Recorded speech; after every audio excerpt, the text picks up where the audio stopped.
Proverbs 29, verses 1 through 14, the overall counsel is that our righteousness is a refuge for others. Often we think about the personal benefits of righteousness, like how it gives us peace with God, a clear conscience, a sense of purpose and direction. But righteousness isn't just personal, it's protective of others. Our faithfulness to God is like a fence that keeps the people in our lives safe. And that makes sense because the opposite is true. We've talked so often in the Proverbs about how destructive sin is, not just to ourselves, but to the people around us. So if the consequences of sin cannot be contained to ourselves, but it spreads to those around us, the same thing is true about righteousness. The consequences of our righteous choices aren't just a refuge for us, but a refuge for the people around us. So in verse 1, he talks about a man who's not righteous. In fact, he has a hardened neck. The imagery comes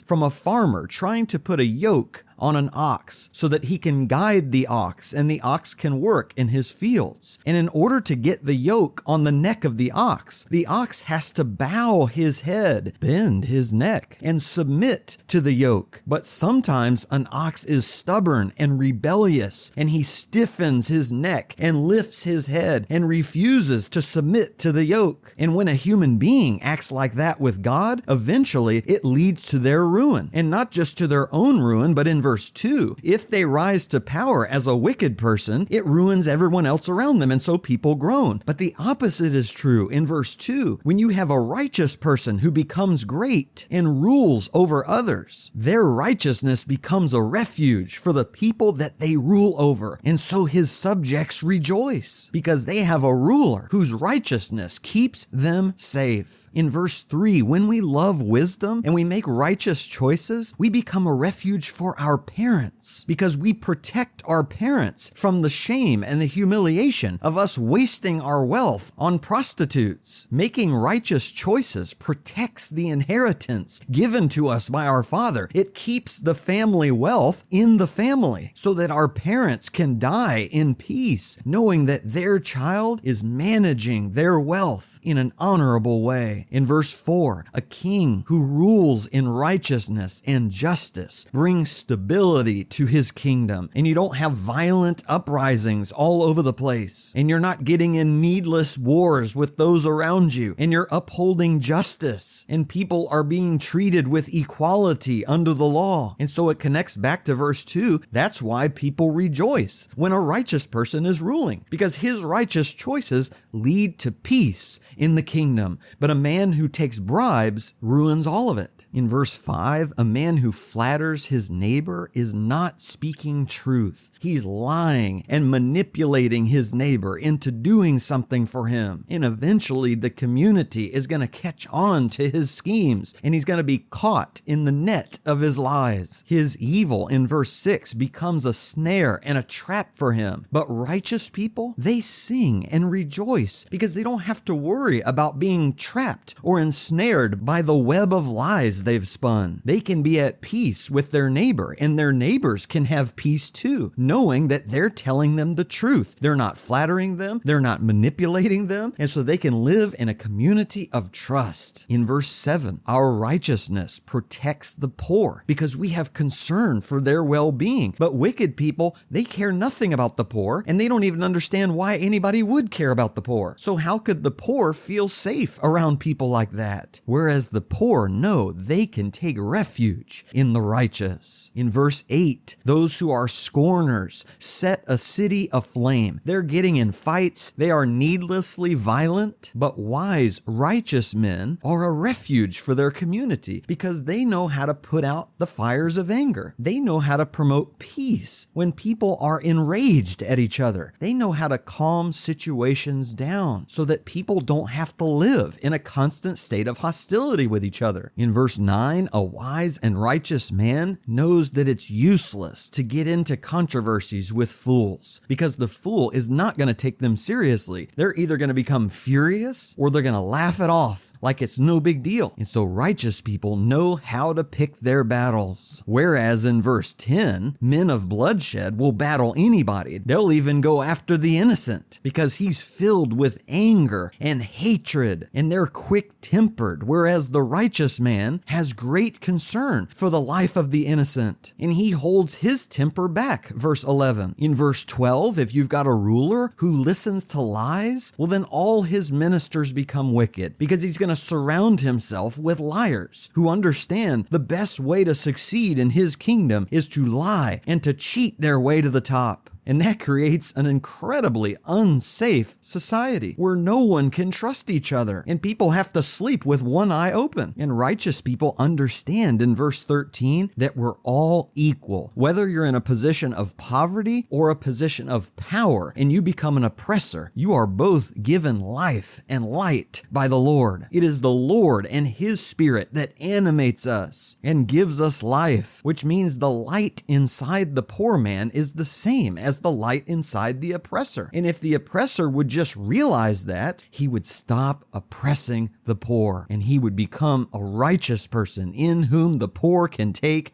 refuge. And finally, verse 14, which is really the opposite of verse 12. If a king judges the poor with truth, his throne will be established forever. This is a king in whom everyone can take refuge, especially the poor and the needy, because his righteousness is their protection. And so the challenge for us is to realize we need to grow spiritually, not just for ourselves and our own relationship with God, but for the benefit and blessing of others around us. When we're in prayer every day with God, that not only strengthens our connection with Him, it gives us a sense of peace and calm so that we can be more present for our families. When God helps me to overcome my anger issues, it makes me a much better employee in the workplace. People can get along better with me. Projects get done quicker with less conflict, and I become a blessing to my company. When I study God's Word to get better at evangelism, that makes me more of a conduit for salvation to the people in my life. When I dress modestly, I'm less of a stumbling block to those around me, and I bless them with a good example of how they should dress too. And as I work on my generosity, I become a blessing to the poor in my life. God designed us as communal, relational beings, which means righteousness is never just personal. It's protective of those around us. It becomes a refuge to keep those in our lives safe from the harm that could come if we're living wickedly. Another way to say it is that our righteousness protects people from ourselves, because when we're not living righteously, people are not safe around us. And this all points to Christ, because when He came to earth and obeyed the Father in righteousness, that wasn't just for His own personal benefit. It was to become a refuge for us. Christ's righteousness protected us and became a refuge for us from the wrath of God. In Hebrews 5, verses 8 and 9, it says, although He was a son, He learned obedience from the things which He suffered, and having been made perfect, He became to all those who obey Him the source